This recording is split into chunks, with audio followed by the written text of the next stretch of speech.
वरदायिनी की जय, भक्त वत्सला की जय, धर्म की जय हो, अधर्म का नाश हो, प्राणियों में सद्भावना हो, और विश्व का कल्याण हो, और विश्व का कल्याण हो।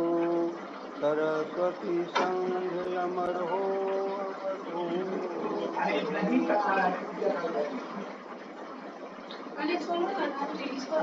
हो। क्षमा याचना के साथ ही आज की अभ्यर्थना यहाँ विराम लेती है और जो द्वितीय कड़ी है निर्धारित विषय पर जानने की वह प्रारंभ होता है।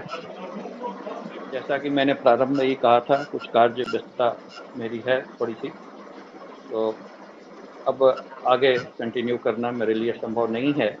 भाई चंदन जी से आग्रह होगा कि आगे के कार्यक्रम को वे संपन्न कराएं और मैं अब मंच से विदा लेना चाहूँगा।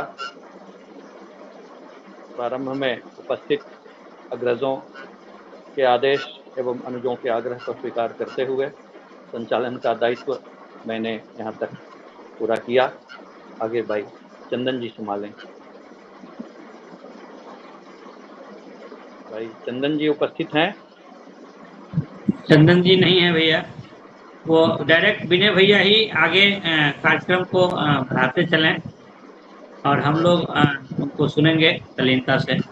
भैया विनय भैया। मणिकांत भैया उपस्थित हैं? मणिकांत भैया के निर्देशन में कार्यक्रम चले और विनय जी के जो गीता पे आज विचार हैं हम लोग सुने। तो आदरणीय मणिकांत भैया से आग्रह होगा कि कार्यक्रम का संचालन का दायित्व अपने ऊपर ले लें। आवाज नहीं आ रही भैया, माइक म्यूट है। अनम्यूट कर लिया जाए भैया। अब समय को न गंवाते हुए विनय जी का कार्यक्रम प्रारंभ हो, उनसे आग्रह है कि अपनी वाणी से हम लोगों को आप्लावित करें।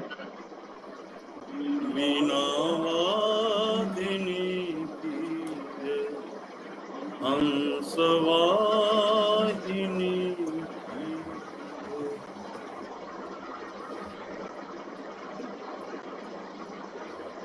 पिछले दिन हम लोगों ने 13वें श्लोक तक जो रमन महर्षि ने चयनित कर अपने शिष्यों को दिया, गीता के 42 श्लोकों में हम लोग 14वें श्लोक से आज शुरुआत करते हैं।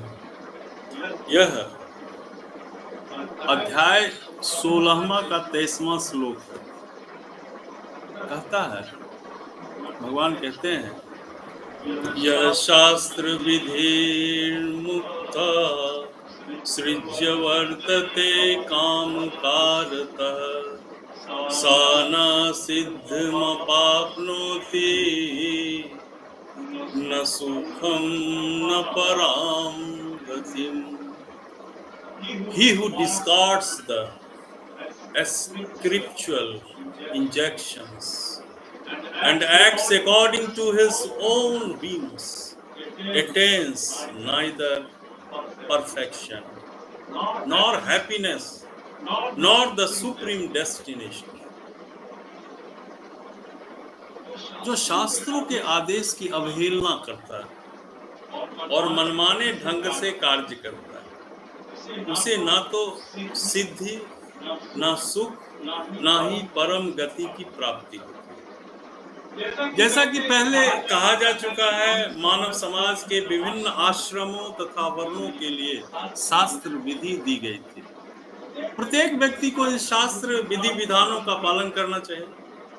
यदि कोई इनका पालन ना करके काम, क्रोध, लोभ, बस स्वेच्छा से कार्य करता है तो उसे जीवन में कभी सिद्धि प्राप्त नहीं। दूसरे शब्दों में, भले ही मनुष्य ये सारी बातें सिद्धांत रूप में जानता हो, लेकिन यदि वह इन्हें अपने जीवन में नहीं उतार पाता तो वह अधम जाना जाता है। मनुष्य योनि में जीव से आशा की जाती है कि वह बुद्धिमान बने और सर्वोच्च पद तक जीवन को ले जाने वाले विधानों का पालन करे। किंतु यदि वह इनका पालन नहीं करता है तो उसका अधः पतन निश्चित है।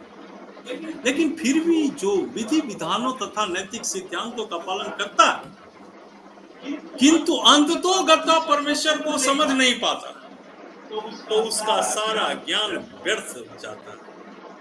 और यदि वह ईश्वर के अस्तित्व को मान भी ले किंतु यदि वह भगवान की सेवा नहीं करता तो भी उसके प्रयास निष्फल हो जाते हैं। अतः मनुष्य को चाहिए कि अपने परम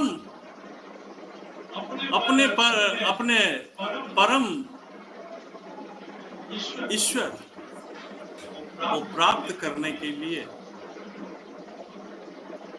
निर्देशित कार्यों का पालन करें। यहाँ पर काम कारता शब्द अत्यंत सार्थक है। जो व्यक्ति जानबूझकर नियमों का अतिक्रमण करता है, काम कारता नियमों का अतिक्रमण करता है, वह काम के बस में होकर करता है। वह जानता है कि ऐसा करना मना है लेकिन फिर भी वह ऐसा करता है। इसी को स्वेच्छाचार कहते हैं। यह जानते हुए भी कि अमुक काम करना चाहिए फिर भी वह उसे नहीं करता है, इसलिए उसे स्वेच्छाचारी कहा जाता है।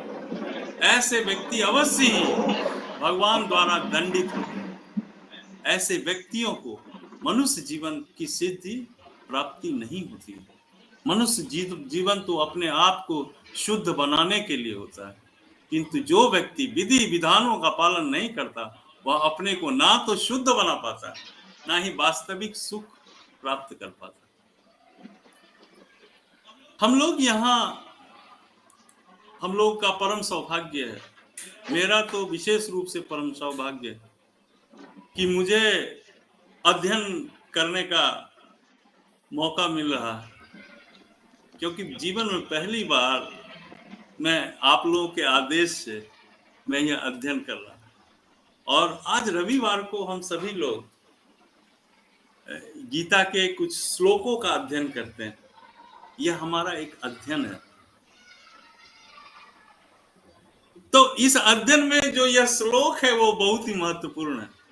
हम सिर्फ सुन लें तो यह अध्ययन परिपूर्ण नहीं होता, हम उसे अपने जीवन में अपनाएं तो ही यह अध्ययन परिपूर्ण होता है। तो रमन महर्षि द्वारा दिए गए 15वें श्लोक को हम देखते हैं, जो 13वें अध्याय का 28वां श्लोक। समं सर्वेषु भूतेषु तिष्ठन्तं परमेश्वरं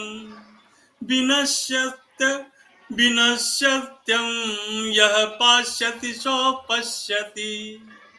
One who sees the super soul accompanying the individual soul in all bodies, and who understands that neither the soul nor the super soul within the destructible body is ever destroyed, actually seers।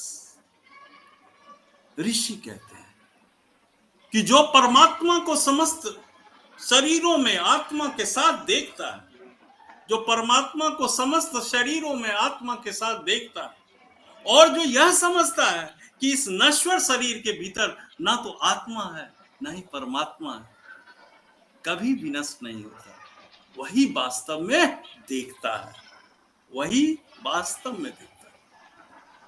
इसीलिए हमारे ऋषियों के लिए एक शब्द है seers.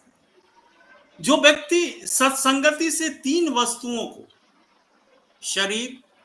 शरीर का स्वामी या आत्मा तथा आत्मा के मित्र, एक साथ संयुक्त देखता है, वही सच्चा ज्ञानी है। जब वह आध्यात्मिक विषयों में वास्तविक ज्ञाता की संगति नहीं मिलती तब तक वह इन तीनों वस्तुओं को नहीं देख सकता। जिन लोगों की ऐसी संगति नहीं होती वे अज्ञानी हैं, वे केवल शरीर को देखते हैं और जब वह शरीर विनष्ट हो जाता है तो समझते हैं कि सब कुछ नष्ट हो गया, लेकिन वास्तविकता यह नहीं है। शरीर के विनष्ट होने का आत्मा तथा परमात्मा का के अस्तित्व से कोई मतलब नहीं है, उसका अस्तित्व बना रहता है और वे अनेक विविध चर अचर रूपों में सदैव रहते हैं। कभी कभी संस्कृत शब्द परमेश्वर अनुवाद जीवात्मा के रूप में किया जाता है, क्योंकि आत्मा ही शरीर का स्वामी है और शरीर के विनाश होने पर वह अन्यत्र देहांतरण कर जाता है। इस तरह वह स्वामी है। लेकिन कुछ लोग इस परमेश्वर शब्द का अर्थ परमात्मा लेते हैं। प्रत्येक दशा में परमात्मा तथा आत्मा दोनों रह जाते हैं, वे विनष्ट नहीं होते। तो इस प्रकार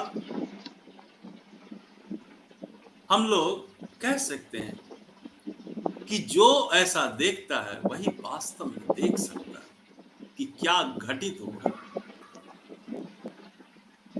16वां श्लोक जो कि 11वें अध्याय का 54वां श्लोक है, कहते हैं भक्तत्या त्वनन्या शक्य अहमेव बन्धेयो अर्जुन ज्ञातुं द्रष्टुं च तत्त्वेन प्रवेष्टुं च परं तप। My dear Arjun, only by undivided devotional service can I be understood as I am standing before you, and can thus be seen directly. Only in this way can you enter into the mysteries of my understanding. अर्थात हे अर्जुन, केवल अनन्य भक्त द्वारा मुझे उस रूप में समझा जा सकता है जिस रूप में मैं तुम्हारे समक्ष खड़ा हूं। 11वें अध्याय में भगवान ने अपना रूप दिखाया और इसी प्रकार मेरा साक्षात दर्शन भी किया जा सकता है। केवल इसी विधि से तुम मेरे ज्ञान के रहस्य को पा सकते हो। तात्पर्य, कृष्ण को केवल अनन्य भक्ति योग द्वारा समझा जा सकता है। इस श्लोक में वे इसे स्पष्टतया कहते हैं कि जिससे ऐसे अनाधिकारी टीकाकार जो भगवत गीता को केवल कल्पना के द्वारा समझना चाहते हैं,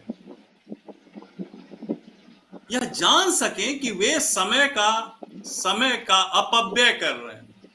कल्पना से गीता नहीं समझा जा सकती। कोई यह नहीं जान सकता कि वे किस प्रकार चतुर्भुज रूप में माता के गर्भ से उत्पन्न हुए और तुरंत दो भुजाओं वाले रूप में बदल गए। माता कौशल्या ने उस चतुर्भुज रूप को देखा और कहा कि जय शिशु लीला। तो कोई यह नहीं जान सकता कि वो किस प्रकार चतुर्भुज रूप में माता के गर्भ से उत्पन्न हुए और फिर तुरंत ही दो भुजाओं वाले रूप में बदल गए। ये बातें ना तो वेदों के अध्ययन से समझा जा सकता है, ना दार्शनिक चिंतन द्वारा समझा जा सकता है। अतः यहाँ पर स्पष्ट कहा गया है, यहाँ पर स्पष्ट किया गया है। या कोई किंतु जो लोग वैदिक साहित्य के अनुभवी विद्यार्थी हैं, वे अनेक प्रकार से वैदिक ग्रंथों के माध्यम से उन्हें जान सकते हैं। इसके लिए अनेक विधि विधान उपलब्ध है। वह इन नियमों के अनुसार तपस्या कर सकते हैं। उदाहरण, कठिन तपस्या के हेतु वह कृष्ण जन्माष्टमी को, जो कृष्ण का आविर्भाव का दिन है, उस दिन व्रत कर सकते हैं या अन्य कोई साधन कर सकते हैं।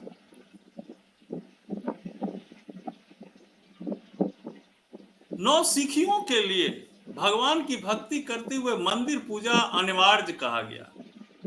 बहुत सारे लोग यह प्रश्न करते हैं कि मंदिर में क्यों पूजा की जाए, श्वेताश्वर उपनिषद में के 6 अध्याय के 23वें श्लोक में इसका वर्णन, यस्य देवे परा भक्तर्था देवे तथा गुरो तस्येते कथिता अर्था प्रकाशन्ते महामना, जिसमें भगवान के लिए अविचल भक्ति भावना और जिसका मार्गदर्शन गुरु करता है, जिसमें भी उसकी वैसी ही अविचल श्रद्धा, वह भगवान का दर्शन प्रकट रूप से कर सकता है।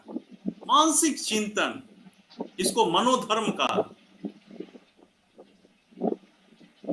इस मनोधर्म से कृष्ण को नहीं समझा जा सकता। जो व्यक्ति प्रामाणिक गुरु से मार्गदर्शन प्राप्त नहीं करता, उसके लिए कृष्ण को समझने का शुभारंभ कर पाना ही कठिन है। यहाँ पर तू शब्द, इस श्लोक में तू शब्द का प्रयोग विशेष रूप से यह सूचित करता है कि कोई अन्य विधि ना तो बताई जा सकती है ना प्रयुक्त की जा सकती है। तो कृष्ण के चतुर्भुज तथा द्विभुज साक्षात रूप में अर्जुन को दिखाई दे रहे हैं और क्षणिक विश्व रूप में दिखाई दे रहे हैं जो सर्वथा भिन्न है। नारायण का चतुर्भुज रूप और कृष्ण का द्विभुज रूप दोनों ही शाश्वत तथा दिव्य है, जबकि अर्जुन को दिखलाया गया विश्व रूप नश्वर।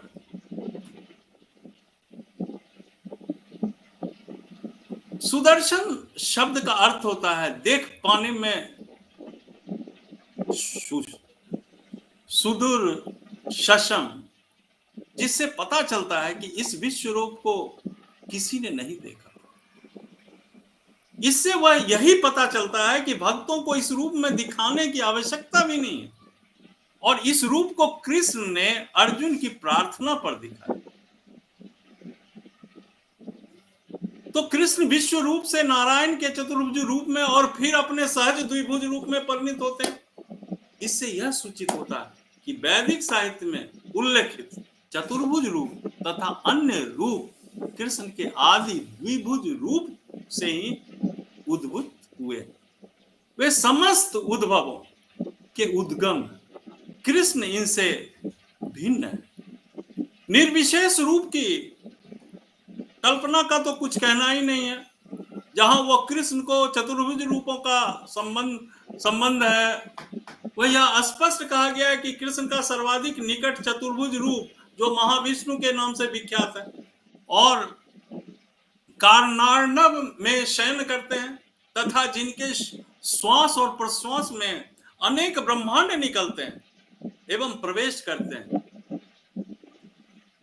तो श्री भगवत गीता के 3 पुरुष अवतारों का वर्णन हुआ है साथ। तो उसमें जो भगवान के इस लोक में 3 स्वरूप हैं, उसके विषय में कहा ब्रह्म संहिता में, कारणोदक कषाई विष्णु, गर्भोदक शाही विष्णु तथा क्षीरोदक शाही विष्णु। ब्रह्म संहिता के 5वें अध्याय के 47वें श्लोक में महाविष्णु और कारणोदक शाही विष्णु का वर्णन मिला। यह कारणार्णव भजले भजती स्म योग निद्राम, सर्व कारण भगवान कृष्ण महाविष्णु के रूप में कारणार्णव में शयन करते हैं। अतः भगवान ही इस ब्रह्मांड के आदि कारक, पालक और समस्त शक्ति के अवसाद। जैसा ब्रह्म संहिता के 5वें अध्याय के 48वें श्लोक, मतलब उस श्लोक के बाद का जो श्लोक है उसमें इसको स्पष्ट किया गया, यस्य एक विनिश्यति काल मथा वल्लभ्य जीवंती लोभ बिलजा जगद दंड नाथा विष्णु विष्णुरम हानसो इह यस्य कला विशेषो गोविंदमादि पुरुषम तमहम भजामि।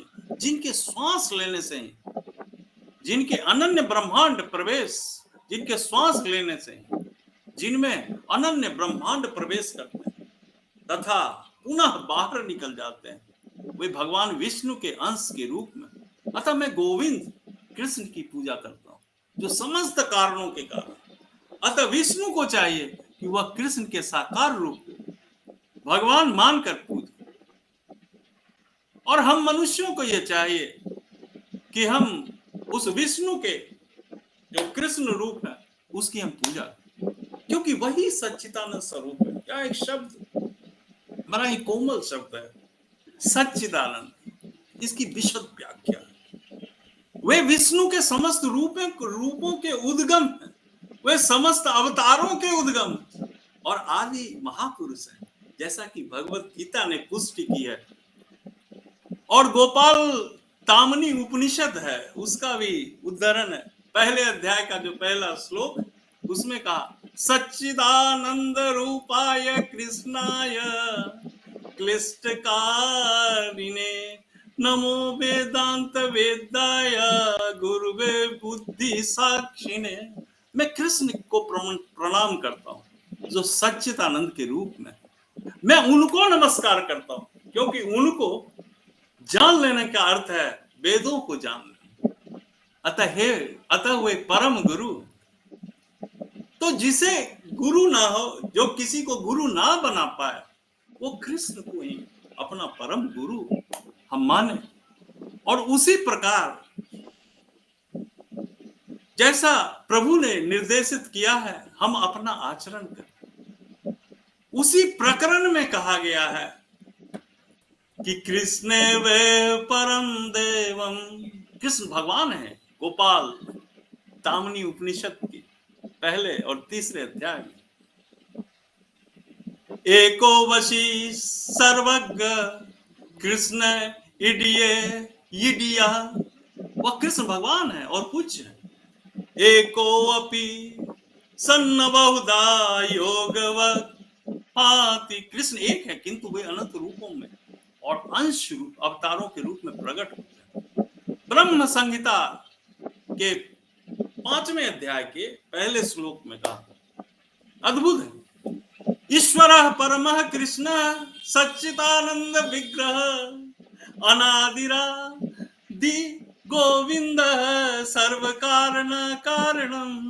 भगवान जो कृष्ण है वो सच्चिदानंद स्वरूप है और उनका कोई आदि नहीं है, क्योंकि वे प्रत्येक वस्तु के आदि और वे समस्त कारणों के कारण। अन्यत्र भी कहा गया है, यत्रावर्तीर्ण कृष्ण यम परम ब्रह्म नाराकृत। भगवान एक व्यक्ति है और उसका नाम कृष्ण है। वो कभी कभी इस पृथ्वी पर अवतरित होता है। इसी प्रकार श्रीमद् भागवत में भगवान के सभी प्रकार के अवतारों का वर्णन है, उसमें कृष्ण का भी नाम आता है, किंतु तब यह कहा गया कि वह कृष्ण ईश्वर के अवतार नहीं, किंतु साक्षात भगवान है, ऐसा कहा। एते चाशम कला पुंस कृष्णस्तु भगवान स्वयं। इसी प्रकार भगवत गीता में भगवान कहते हैं, मतः पर तरम नान्यत, मुझ भगवान कृष्ण के रूप से कोई श्रेष्ठ नहीं। अन्यत्र भी कहा गया, अहम आदिर्हि देवानां, मैं समस्त देवताओं का उद्गम हूं।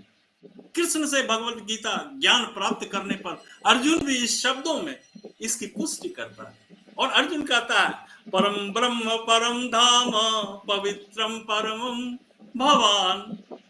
अब मैं भली भांति समझ गया हूं कि आप परम सत्य भगवान और प्रत्येक वस्तु के आश्रय। अतः कृष्ण ने अर्जुन को जो विश्व रूप दिखलाया वह उनका आदि रूप नहीं है। आदि रूप में तो कृष्ण रूप है। हजारों हाथों तथा हजारों सिरों वाला विश्व रूप तो उन लोगों का ध्यान आकृष्ट करने के लिए दिखाया गया जिनका ईश्वर से तनिक भी प्रेम नहीं है। यह ईश्वर का आदि रूप नहीं है। विश्व रूप उन शुद्ध भक्तों के लिए तनिक भी आकर्षण नहीं रखता जो विभिन्न दिव्य संबंधों में भगवान से प्रेम करते हैं, जैसे मीरा, मेरे तो गिरधर गोपाल दूसरों न कोई। भगवान अपने आदि कृष्ण रूप में प्रेम का आदान प्रदान करते हैं। अतः भगवान से घनिष्ठ मैत्री भाव से संबंधित अर्जुन को यह विश्व रूप तनिक भी रुचिकर नहीं लगा। अपितु उसे वह भयावह लगा। कृष्ण के चीर सखा अर्जुन के पास अवश्य ही दिव्य दृष्टि रही होगी, क्योंकि वो कृष्ण के सखा थे। वह भी कोई सामान्य व्यक्ति नहीं था, इसलिए वह विश्व रूप से मोहित नहीं हुआ।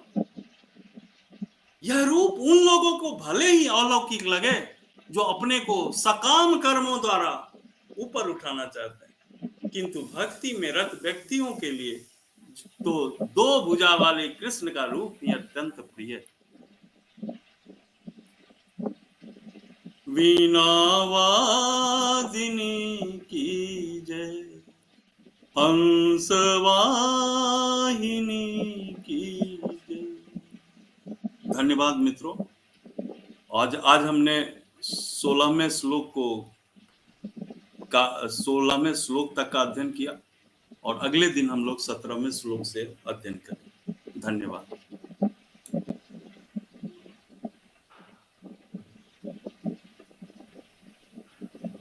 इस प्रकार विजय जी अपने सारगर्भित बातों को रख रहे थे और अब समय जो अनुमति नहीं दे रहा है, लेकिन चूंकि इन्हें धन्यवाद देना जरूरी है, तो इस संदर्भ में पहले मैं 1 मिनट के लिए आपको अलग ले चलता हूँ।